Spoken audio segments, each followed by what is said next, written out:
Nous allons voir ensemble l'importance de la parole ajoutée à l'action. Bonjour, bienvenue. Bonjour à vous tous. Nous sommes heureux de vous retrouver sur cette chaîne YouTube pour ce défi 31 et continuer à avancer avec ces merveilleux proverbes que nous a laissé le roi Salomon.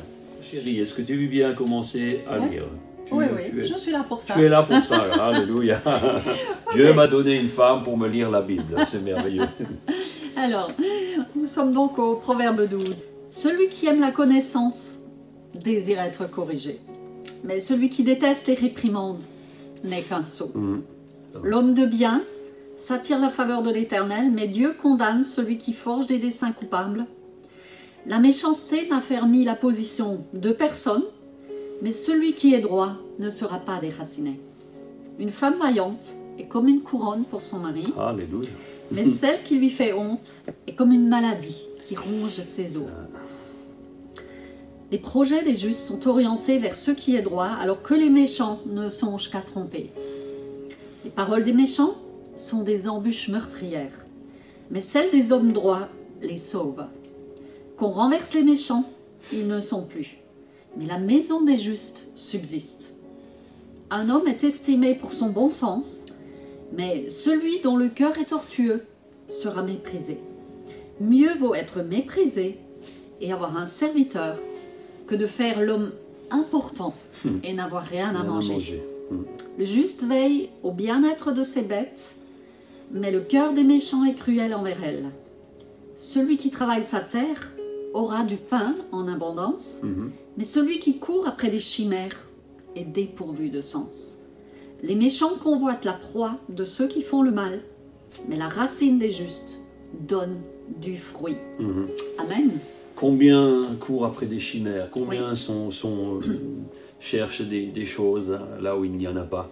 En fait, celui qui est méchant, à un moment donné, comme nous le lisons au chapitre verset 3, va perdre sa position, il va perdre de toute façon, parce qu'en fait le juste gagnera toujours, même si ce n'est pas sur terre.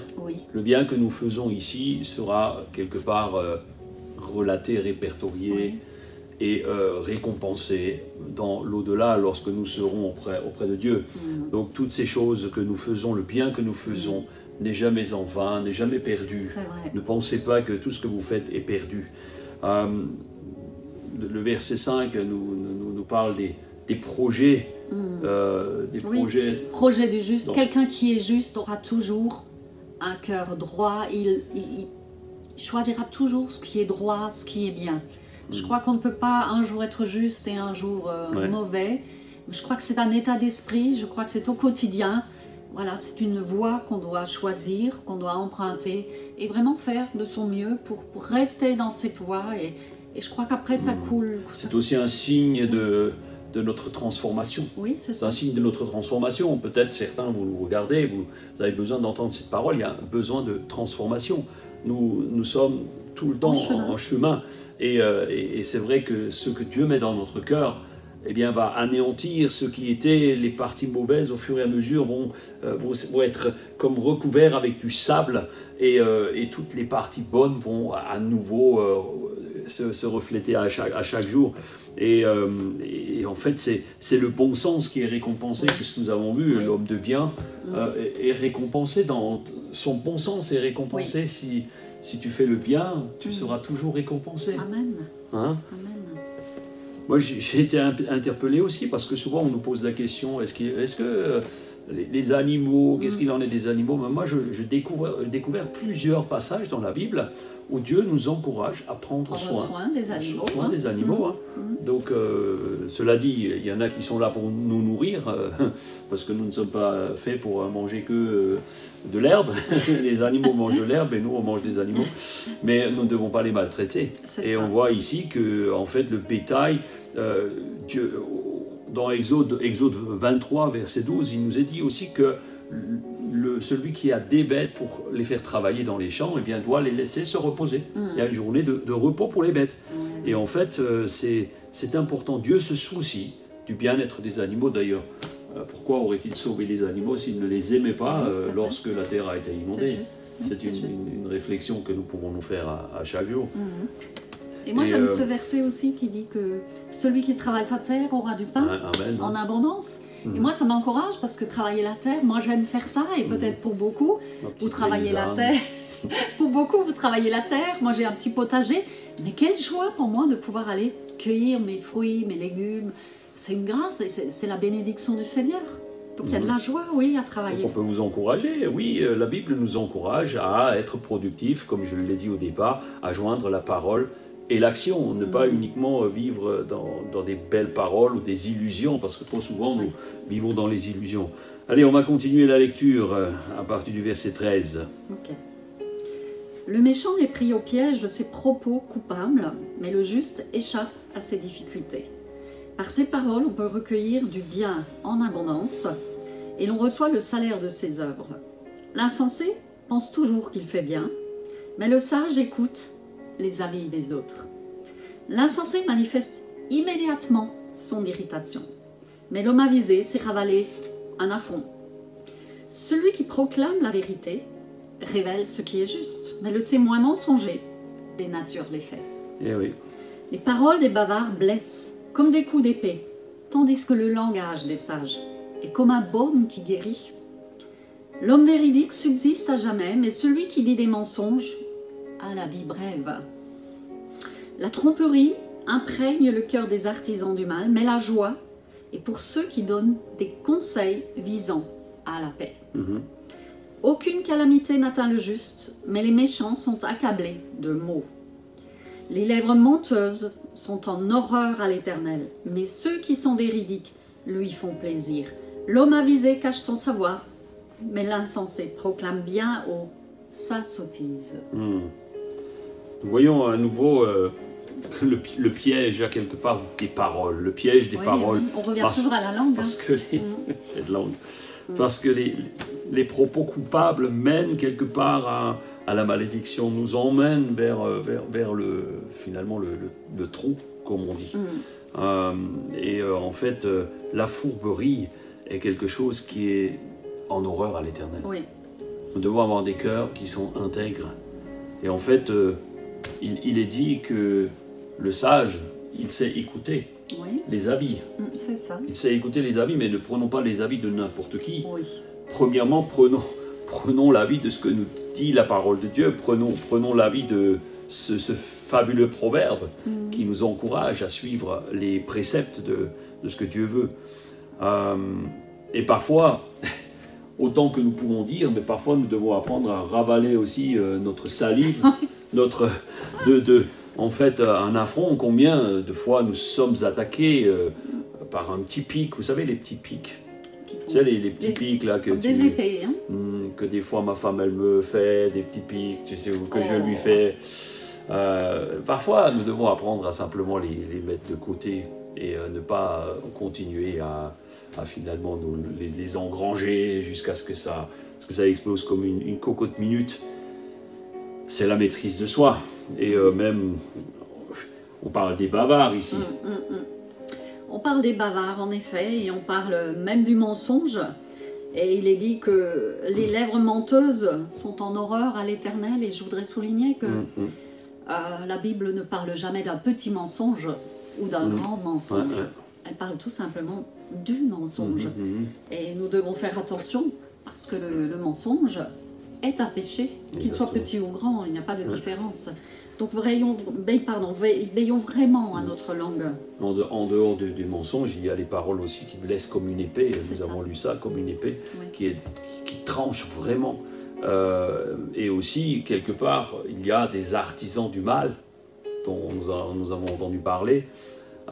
Les artisans du mal sont ceux qui préparent des coups par derrière et qui cherchent simplement à casser les choses, à casser les amitiés, à casser les gens.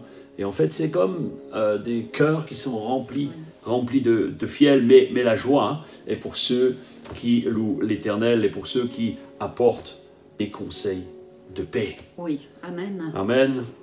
On va continuer. J'ai pour habitude de dire, quand des fois il nous arrive de nous rapporter des faits je pose la question, est-ce que ce que tu as entendu était conduit par l'amour et amène à la paix ou l'inverse? Oui. Et des fois, ce qu'on peut entendre, il faut juste se poser cette question et on sait d'où ça vient. Si ça amène la paix, c'est conduit par le Seigneur, c'est de la sagesse. C'est juste. Si ça n'amène pas à la paix, il faut oublier. C'est juste. Allez, je vais lire la suite, à partir du verset 24 jusqu'à la fin. Alors, ceux qui travaillent beaucoup s'assurent la direction des affaires. Les nonchalants seront réduits à l'esclavage. Waouh!